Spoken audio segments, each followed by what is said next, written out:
Yeah, hi guys, and welcome back to Marathon-Crossfit here, and today I'm going to talk about how to bench press more weight. I personally bench press 150 kg at 80 to 85 body weight, depending on the day. Today it's actually 83.2, okay, because I'm also actually cutting for my wedding. But anyway, back to topic. So what I will talk about for you today is the programming, the technique, the programs, and the safety involved to actually bench press more. Okay, relate to my other videos that I link down below so that you actually see that I'm bench pressing quite a bit of weight. If you want to take tips from Eric Spoto, who is a top bench presser, please look him up. Or Mr. Kirill himself, who is the current world bench press record holder for raw bench pressing, please also look him up. But if you want to learn about from how to get to zero to somewhere rather than 0 to 0, I think you came to the right spot. So let's jump right into it.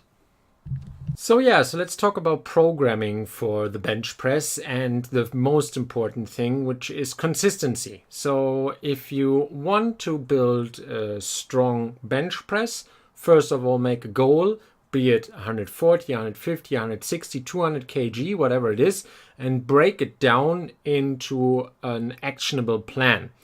And then be consistent with that plan. I think where the most people fail is just that they're not consistent and that they don't stick with it. Now, I personally train about 4 to 6 times a week. I have one bench press day in there and I'm progressing rather nicely. I basically picking up one more nickel for my training sets. Nickel means 2.5 kg plate on each side about each week. Okay, so consistency is the most important part about programming, because even if you're the smartest person with the smartest plan, if you don't do anything, you won't go anywhere. So consistency is number one. Second thing on programming is simplicity. If your program is too complex for you to understand, you won't do it. Full stop. So pick a program that is easy to understand and simple to execute, that you can go on autopilot. You just fall out of the bed, you go to the gym, and you do it. If you have to think about it, it's too complex. Okay, weightlifting is not hard.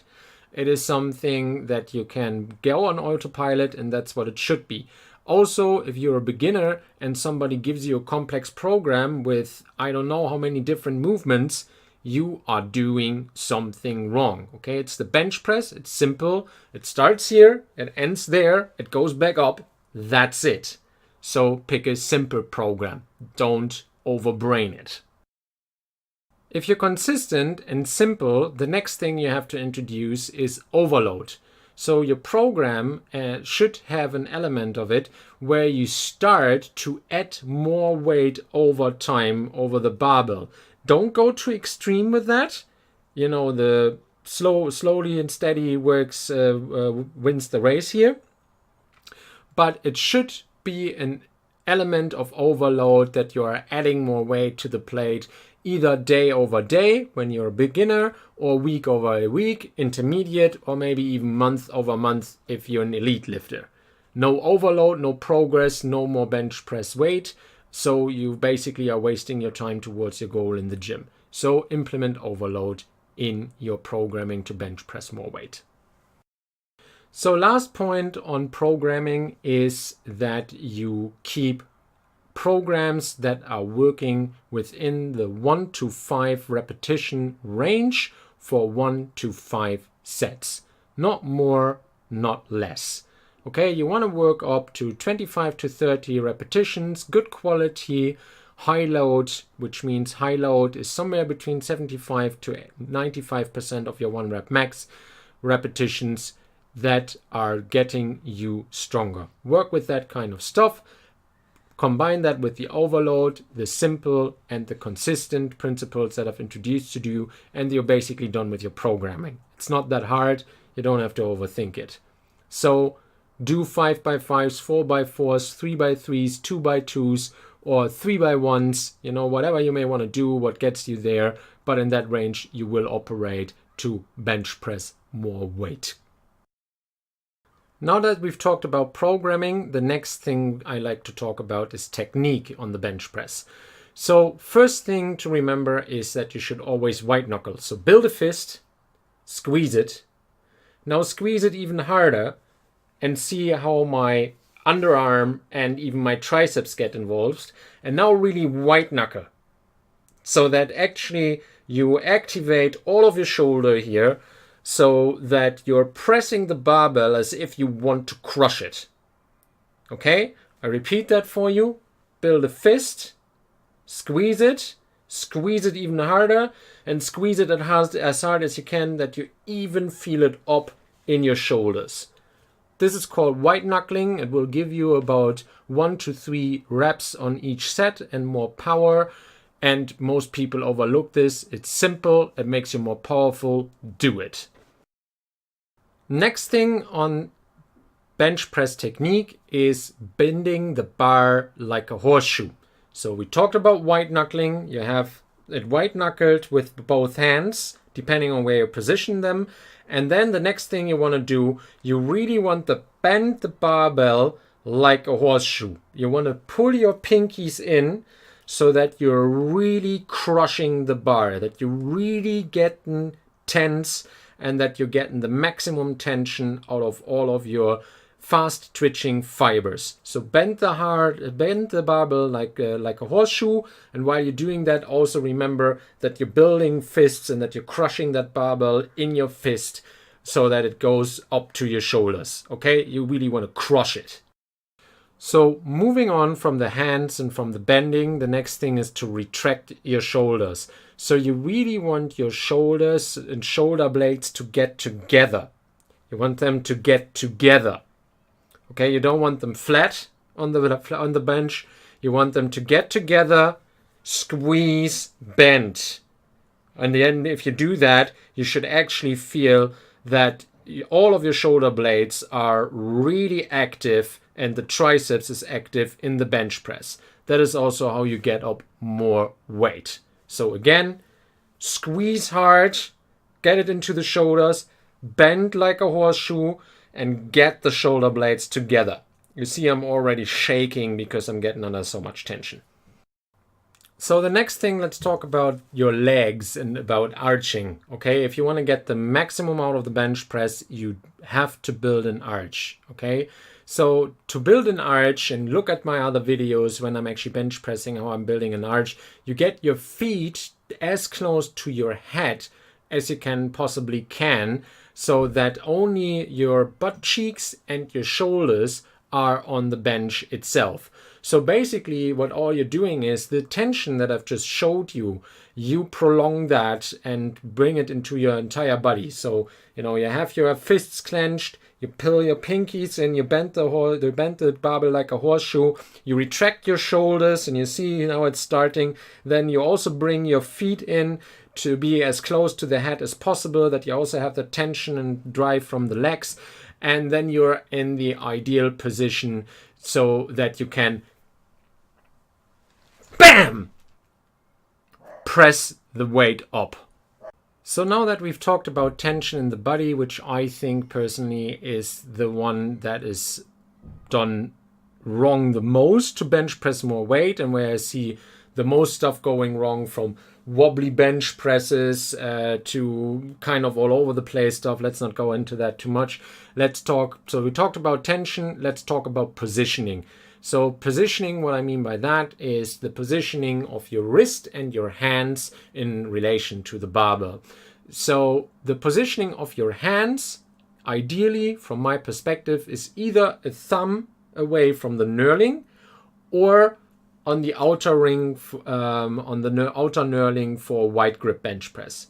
So we do a wide grip bench press if you have your pinky on the outer knurling, or you do a normal bench press, then you actually go a thumbs wide outwards from the inner knurling. Okay, because then you always have the same distance. Of course, if you have shorter, longer arms, you have to experiment a bit, but that's what works best for me. Next thing, positioning of the elbows.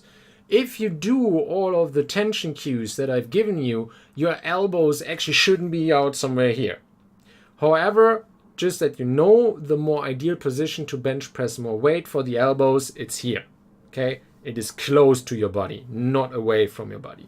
Close to your body. That's where you want your elbows for a better bench press.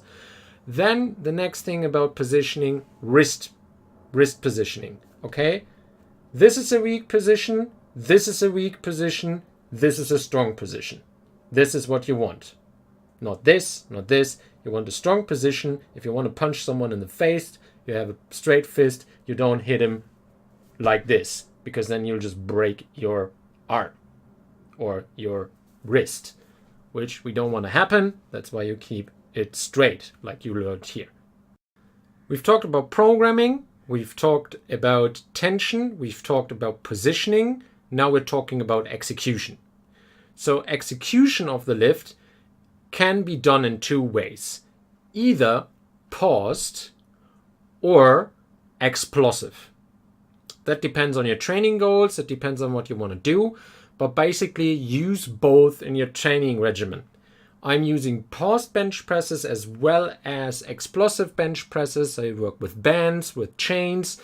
So just to get a bit of variety in there. However, that is also something when you've moved on and become a bit more experienced. If you're starting to, let's say, bench press about more than 100 kg for reps, very conveniently, then you can introduce these concepts. The longer you keep it simple, the better. And if you want to compete in powerlifting, I encourage you to do as many paused bench presses in training as you can possibly do. Especially also with varying pauses, because unfortunately the commands that people give in competitions are not always the same. So if you, let's say, assume 2 seconds in your training and then you get 3 on competition day, that will mess you up at a 1 rep max attempt. That doesn't necessarily help to be successful. So vary that also. So we've talked about programming, tension, execution, positioning, and rep ranges. So now 3 programs for you. You don't need more for the first 2 years, maybe even for the first 3 years. First program you do is Stronglifts 5x5. That's the first year until you don't progress anymore. Second program you do is Wendler 531 until you don't progress on that anymore also. And then the last one is your plateau breaker. That is Smolov Jr.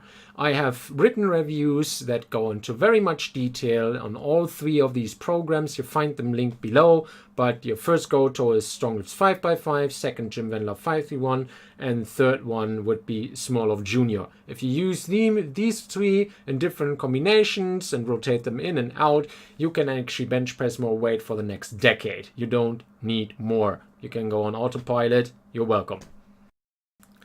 Last but not least, the stupidity check section, or also called safety, the safety disclaimer. Okay, don't kill yourself in the gym. That would be very bad. So, no suicide grip. Okay, suicide grip is called suicide grip. That doesn't need any more explanation. Suicide grip is for stupid people. Don't do it.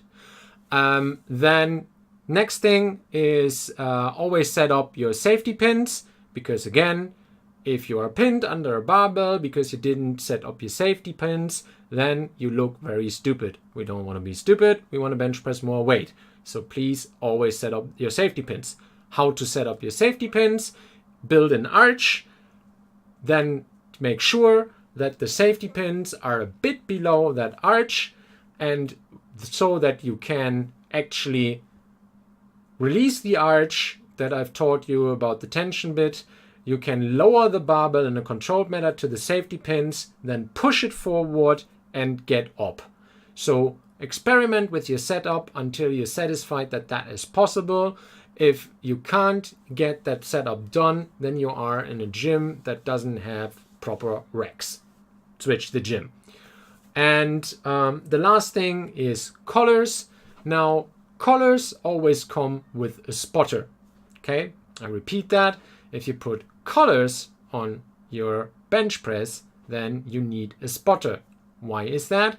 Because if you have collars and you get pinned because you didn't set up the safety pins, you fool, then you actually can wiggle out if you don't have collars. But if you have collars on, You can't wiggle out, you can't get the plates anywhere, therefore you're pinned and you have to go through a very painful process to get yourself out of that situation. Doesn't look good, happened to me, shouldn't happen to you, and also hurts. Now, if you don't have a spotter, which is a bit counterintuitive, always bench press without collars. Because then you always have the opportunity to get rid of the plates and exit in a manner where you don't have to push 120 kg from somewhere here over your groin, over your knees, which is very unpleasant. Okay, now I've given you everything you need. I gave you your programming, I'm giving you your technique, programs, and safety to bench press. Now go out there, conquer, do it. You're welcome. Bye-bye.